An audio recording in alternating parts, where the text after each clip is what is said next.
Tonight, GM says it was incompetence, not a cover-up. The automaker rolls out its investigation of the ignition switch scandal. 15 employees are fired, but upper management is spared, drawing the ire of a Senate critic. This report disclaims all corporate responsibility. Jeff Glor has the story. The Obama administration now says a Taliban death threat is one reason it kept Congress in the dark about the prisoner swap.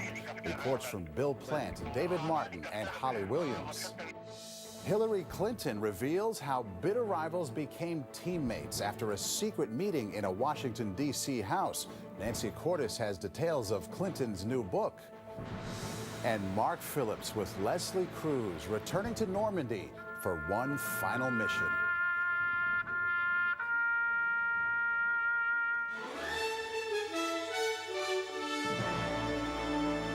This is the CBS Evening News with Scott Pelley.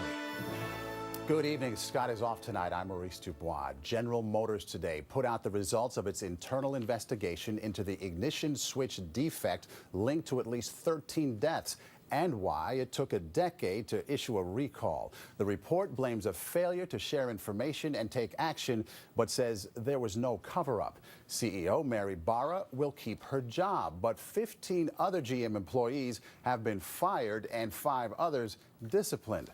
GM said it will set up a compensation fund for crash victims, and it pledged to make institutional changes in the corporation.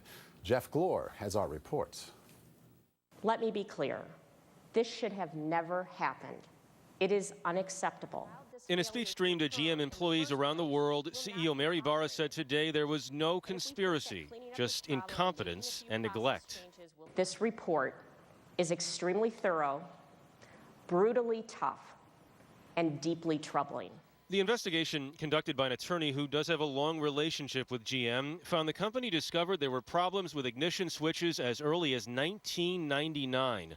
Documents show engineers refer to it as the switch from hell, which caused cars to inadvertently shut off. The defective switches still went into 6 models, including the Saturn Ion and later the Chevy Cobalt. The first deaths linked to Ions happened in 2003 and 2004.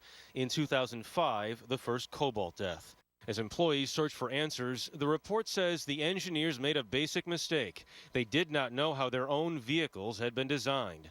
That meant they didn't realize the airbags would not deploy when the switch failed. The report talks frequently of the GM nod. When a meeting is held to discuss a problem, a solution is agreed upon, and then no one does anything. It found no evidence that Mary Barra knew about faulty switches. This is a test of our character and our values. And in the end, I'm not afraid of the truth, and I know you aren't either. I want it known that we will face up to our mistakes and we will take them head on. This internal investigation, however, is not satisfying some critics. Senator Richard Blumenthal. This report is the best that money can buy. It is far from independent and emphasizes now how crucial a truly independent, objective report and investigation is by the Department of Justice, by Congress, and further action by federal watchdogs.